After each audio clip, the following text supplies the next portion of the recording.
ഇന്നത്തെ വീഡിയോയിലൂടെ നമ്മൾ ഡിസ്കസ് ചെയ്യാൻ പോകുന്നത് ആരാണ് പ്ലേറ്റോ എന്നതിനെ പറ്റിയിട്ടും പ്ലേറ്റോൻ്റെ കുറച്ച് കാര്യങ്ങളുമാണ്. അപ്പോൾ പ്ലേറ്റോ എന്ന് പറയുന്നത് ഏൻഷ്യൻ്റ് ഗ്രീസിൽ ജീവിച്ചിരുന്ന ഒരു പ്രമുഖ തത്വചിന്തകനാണ്. ഒരു വെറും തത്വചിന്തകൻ എന്ന് നമുക്ക് പറയുന്നതിനേക്കാൾ സോക്രട്ടീസ് എന്നുള്ള ഒരു പ്രമുഖ തത്വചിന്തകൻ്റെ ശിഷ്യനായിരുന്നു പ്ലേറ്റോ. 427 BC മുതൽ 347 BC വരെ ജീവിച്ചിരുന്നു എന്ന് പറയപ്പെടുന്നു. എന്നാൽ ഇതിന് കൃത്യമായിട്ടുള്ള രേഖകളൊന്നുമില്ല.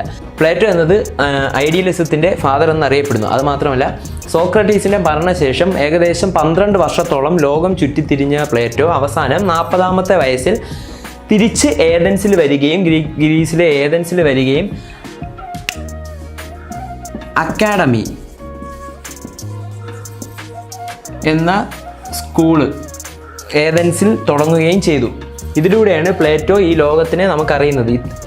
പ്ലേറ്റോയുടെ തത്വചിന്ത അത്രയധികം ഷാർപ്പും അത്രയധികം ഇൻഫ്ലുവൻഷ്യലും ആയതുകൊണ്ട് മാത്രമാണ് ഇന്നും ലോകം പ്ലേറ്റോയെ അംഗീകരിക്കുന്നത്. പ്ലേറ്റോയുടെ വർക്ക്സ് എന്ന് പറയുന്നത് Republic, Allegory of Cave, Symposium, Apology, അങ്ങനെ ഒരുപാടുണ്ട്. പ്ലേറ്റോയുടെ വർക്ക്സിൽ കൂടുതലും ഡയലോഗ്സ് ആയിരുന്നു. ഡയലോഗ്സ് ആയിട്ടാണ്, അതായത് പ്ലേറ്റോയുടെയും സോക്രട്ടീസിൻ്റെയും ഡയലോഗ്സിലൂടെയാണ് പ്ലേറ്റോയുടെ തത്വചിന്ത നമ്മളിലേക്ക് എത്തിക്കുന്നത്. പ്ലേറ്റോയുടെ ഏറ്റവും ഇമ്പോർട്ടൻ്റ് ആയിട്ടുള്ള ഒരു വർക്ക് അല്ലെങ്കിൽ ഏറ്റവും ഇമ്പോർട്ടൻ്റ് ആയിട്ടുള്ള ഒരു കോൺസെപ്റ്റായിട്ട് നമുക്ക് കണക്കാക്കാൻ കഴിയുന്നത് അലിഗറി ഓഫ് ദ കേവ് ആണ്. എന്താണ് അലിഗറി ഓഫ് കേവ്?